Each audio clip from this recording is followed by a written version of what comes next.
কেমন আছেন সবাই? আশা করি ভালো আছেন, সুস্থ আছেন। এই আমি আসি চলে আসলাম আজকে একটা ব্লগ নিয়ে অনেক দিন পর। তো সঙ্গে থাকেন, দেখতে থাকেন আজকের দিনটা কেমন কাটে।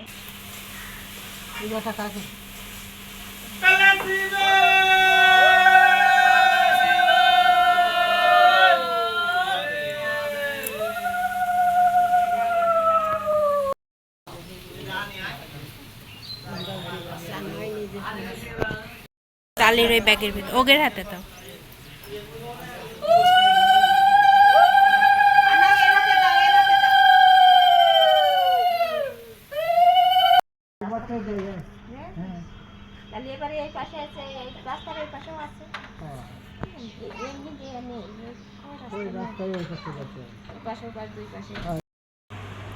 আজকে নীল ষষ্ঠী, তার পুজোর জোগাড় চলতেছে। এখানে মালা গাঁথা হচ্ছে।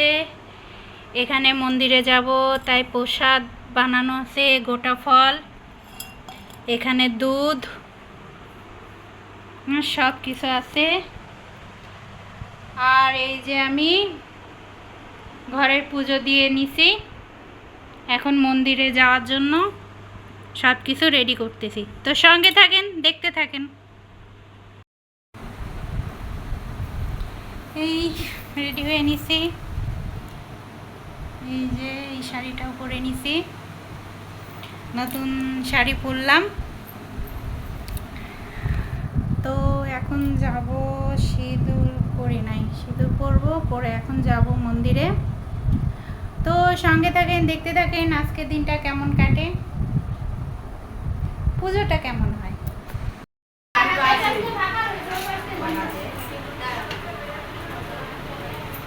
এখন তো মেয়েরা বোঝাকে দাদার গান গাছে যদি বলছি না চার চার দিবে ইবানা তো থাকবে কি রায় থাকবে কি না ওরা পড়ে গেল এটা ওরে বাবা এক জায়গায় দিয়ে না কি হবে মালা দে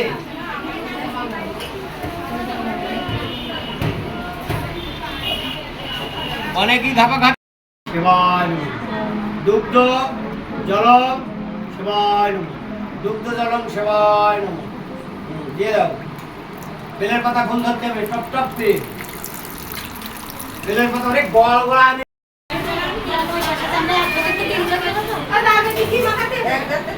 যে মাখানো থাকলে মাখাও, না থাকলে চন্দন গন্ধ পুষ্প সচন্দন বিল্লপত্রঞ্জলি শিবায় নমঃ সচন্দন বিল্লপত্রঞ্জলি শিবায় নমঃ শ্রী মস্তকে নমঃ।